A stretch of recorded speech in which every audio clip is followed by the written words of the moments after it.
పట్టణంలోని స్థానిక దోర్నాల బస్టాండ్ నందు శనివారం మార్కాపురం శాసనసభ్యులు కందుల నారాయణ రెడ్డి ఆదేశాల మేరకు సోదరుడు కందుల రామిరెడ్డి ఆధ్వర్యంలో ఆంధ్ర రాష్ట్ర మాజీ ముఖ్యమంత్రి వర్యులు శ్రీ నందమూరి తారక రామారావు వర్ధంతి ఘనంగా నిర్వహించారు. ముందుగా ఎన్టీఆర్ విగ్రహానికి పూలమాలలు వేసి నివాళులర్పించారు. అనంతరం మార్కాపురం జిల్లా వైద్యశాల నందు రోగులకు పాలు, పండ్లు, బ్రెడ్ పంపిణీ చేశారు. అనంతరం పేదలకు అన్నదాన కార్యక్రమాన్ని ఏర్పాటు చేశారు. ఈ సందర్భంగా పోల్ మేనేజ్మెంట్ క్లస్టర్ ఇన్ఛార్జ్ కందుల రామిరెడ్డి మాట్లాడుతూ తెలుగుదేశం పార్టీ వ్యవస్థాపకులు మాజీ ముఖ్యమంత్రి నందమూరి తారక రామారావు 29వ వర్ధంతి సందర్భంగా మాట్లాడుతూ ఎన్టీఆర్ తెలుగుదేశం పార్టీని స్థాపించారని గుర్తు చేశారు. ఎన్టీఆర్ తోనే మన తెలుగు వారిలో రాజకీయ చైతన్యం వచ్చిందని, ఎన్టీఆర్ ఎన్నో సాహసోపేతమైన పథకాలను అమలు చేశారని, చట్టసభల్లో బడుగు బలహీన వర్గాలకు కల్పించారని సూచించారు. ప్రజల వద్దకు పాలన తీసుకురావడానికి ఎన్నో సంస్కరణలు తీసుకొచ్చారు.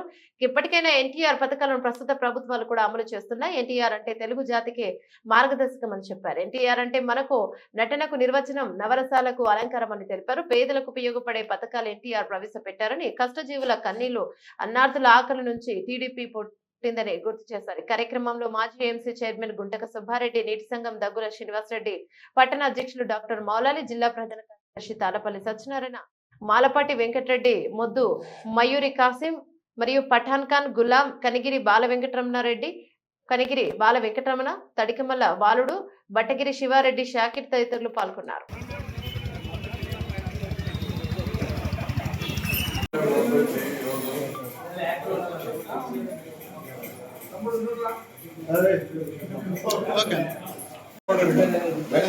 Hey!